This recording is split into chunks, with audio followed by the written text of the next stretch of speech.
Sawadee Cup, good afternoon, thank you very much. Today, I'd like to tell you a short story.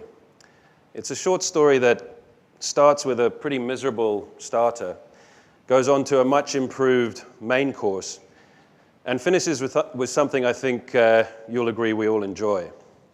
It starts back in 2005 in Niger, one of the very poorest countries in the world in West Africa. At the time, I was sent by the World Food Programme to go on mission to Niger because it was going through a really particularly severe food crisis.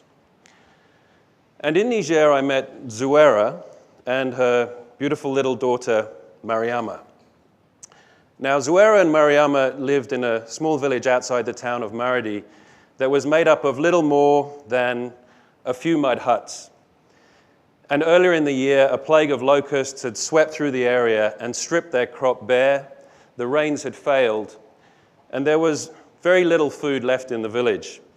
And even the food that was available on the nearby markets, no one in the village could actually afford to buy. So you might ask, what were they actually eating? Well, you can see behind me.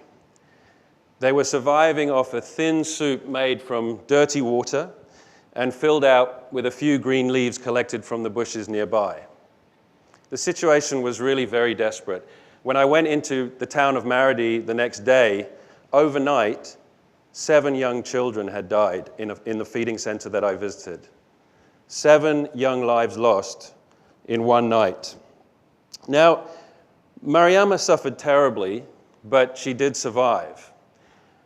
It's believed that many thousands of children did not survive the food crisis in Niger in 2005. And if we'd known then what we know now, things might have been very different. So let me scroll forward a few years to 2010 and to Pakistan. Catastrophic floods in the middle of the year swept the country from north to south, about 20 million people affected. And at the World Food Programme, we rolled out a project using a new product, a new specialized nutritious food. It was designed locally using local expertise, manufactured locally, and based on a local ingredient, a local staple, the chickpea. Now, I know you've all received goodie bags already, but this is where I'm going to ask you to help me. If you look under your seats, some of you will find on the floor, just have a look under your seats, you'll find this product. It's called Wawa Mum, and it's called Wawa Mum because that's the Pashtun language in Pakistan for great food, Mum. Now, I'm sorry there aren't enough of these for everybody, but I'm sure you'll understand they're quite precious. But you know how your mum used to tell you when you were younger that, yeah, eat up, that food tastes great and it's good for you. And you were like, it doesn't taste great. It might be good for me, but it doesn't taste great. But do feel free to try this and share it along the rows. Because you know, it really does taste good. Kids really like it. And an evaluation of our program after the floods showed that every malnourished child, almost every malnourished child that completed the program made a full recovery. So, what was the difference between Niger in 2005, forgive me, and Pakistan in 2010?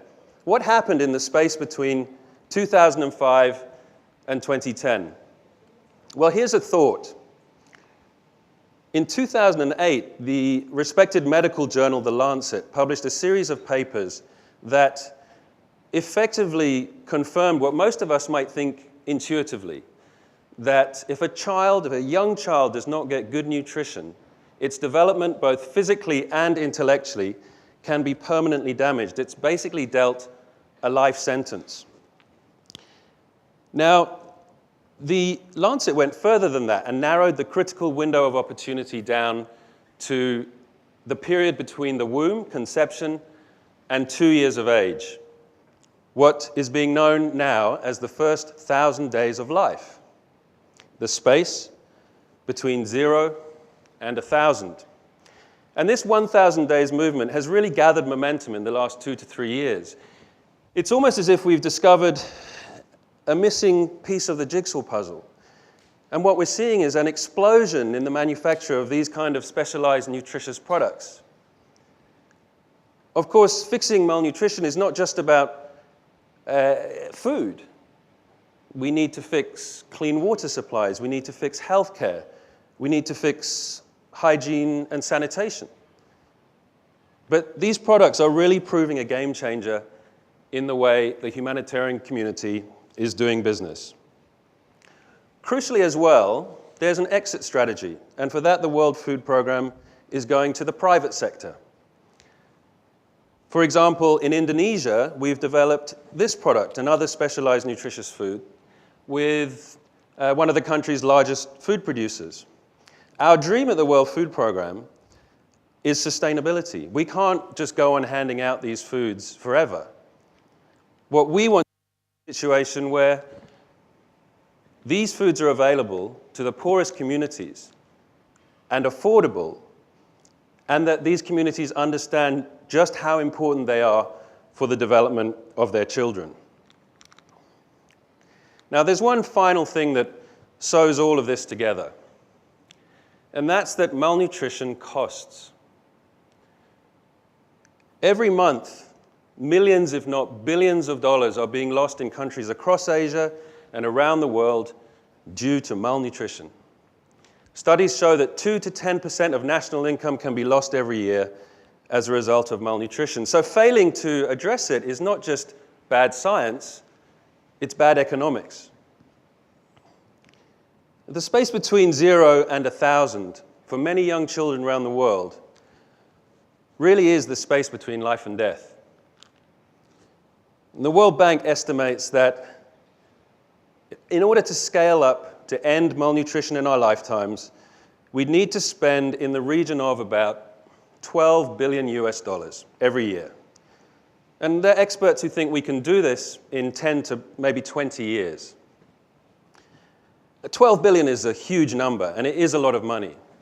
But what did Asia spend $15 billion in 2010 alone on?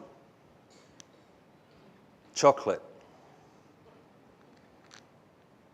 The space between our two ears, that precious 6 inches, surely would tell us that an investment to end child malnutrition would be money well spent. Malnutrition really is one of the world's most solvable problems. Thank you.